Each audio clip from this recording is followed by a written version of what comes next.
কোনো রকম মেশিন ছাড়াই বাসায় কিন্তু খুব সুন্দর একটা রেস্টুরেন্টের মতো কফি তৈরি করে নেওয়া যায়। চলুন তাহলে দেখে নিই।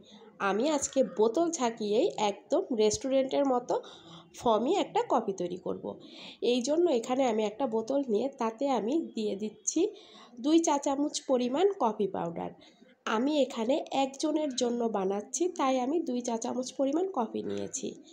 আর আপনারা যদি বেশি জনের জন্য বানান তাহলে কফির পরিমাণটা বাড়িয়ে নেবেন। আর দিয়ে দিচ্ছি আমি 1.5 চা চামচ পরিমাণ চিনি।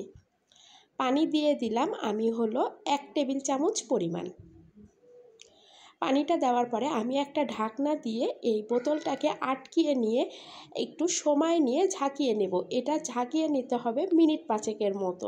মিনিট 5 একটু ঝাঁকিয়ে নিলেই দেখেন খুব সুন্দর একটা ফর্ম হয়ে যাচ্ছে।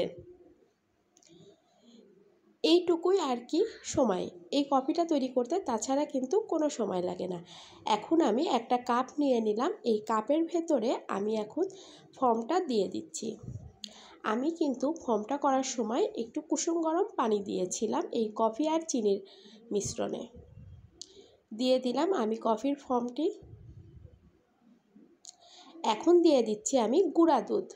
চাইলে কিন্তু এই কাজটি লিকুইড দুধ দিয়েও করতে পারেন। গুঁড়া দুধ দিয়ে আমি একটু ভালোভাবে কফির ফর্মের সাথে মিক্সড করে নিচ্ছি।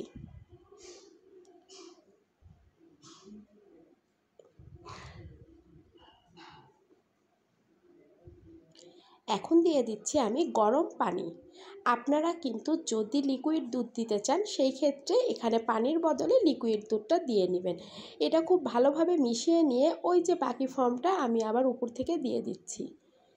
আর একটু সৌন্দর্যের জন্য এখন আমি দিব হলো কফি পাউডার। দেখেছেন কত সুন্দর লাগছে দেখতে, আর কত কম সময়ে কম খরচে হয়ে গেল বাসায় একটা কি সুন্দর কফি।